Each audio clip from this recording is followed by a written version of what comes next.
Hi, my name is Zach Rogers. My colleague Jay Zhang and I are both supply chain faculty at Colorado State University. And today, we're going to be conducting a little experiment to see what's important to people with e-commerce. So let's get into it. So the way this will work is we'll present you with a series of vignettes where we're looking at different potential retailers. Okay, so we're going to imagine for these vignettes that we're going online to buy a t-shirt. Something a lot of us have done. Imagine you're this person right here. Look how happy you look to buy a t-shirt. This is exciting. So we're going online to buy a t-shirt. Now, what we're trying to do is to understand your preference structure and your responses to better understand what customers really value with e-commerce. All right, now, please answer your questions as accurately to your internal preferences as possible. There's no right or wrong answers here. So, you're looking at these online t-shirts, and as you probably know, there's a lot of places to buy a t-shirt online. And so there's a lot of different potential retailers that have a lot of different attributes.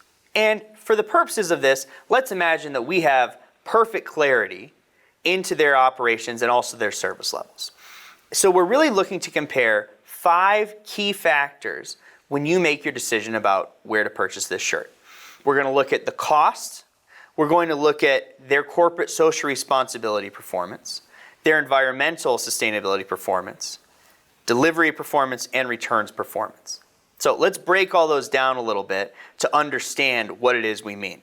So, cost of product and delivery. This is the price of the t-shirt, the cost of delivery. Essentially, how much will this cost you? We'll also look at CSR, or corporate social responsibility, we're shortening it here, performance. This is how do they treat their employees, employee wages, working conditions, community involvement, things like that. We'll have environmental performance. This is, are they using environmentally friendly materials for packaging? Do they have good emissions, pollution, production, all of this sort of, are they being a good environmental citizen? We'll also look at delivery performance. This includes speed as well as reliability.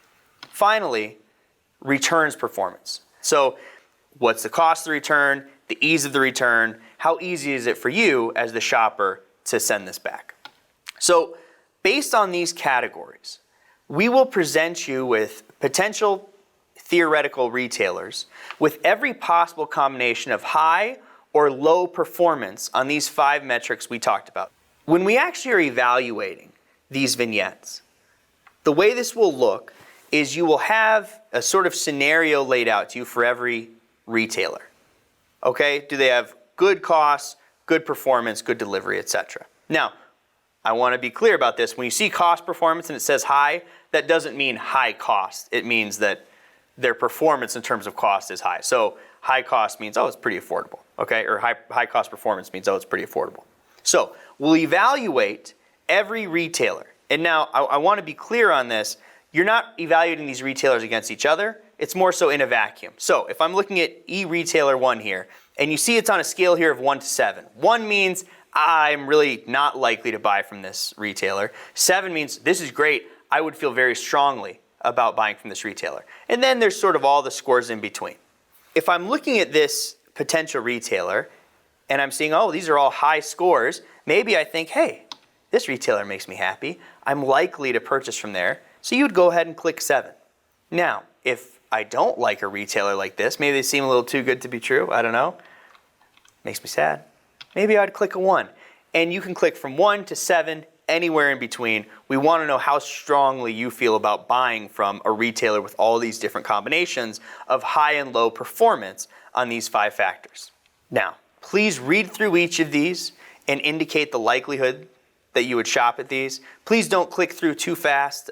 We can't actually see online how fast you click through. So please make sure that you're taking time, reading all of these, and really making the decision that you would make in real life. All right, well, thank you so much for your time. We really appreciate you helping us out with this survey so we can better understand how retailers can reach customers and cater to their needs going forward as e-commerce becomes a continually bigger part of all of our lives.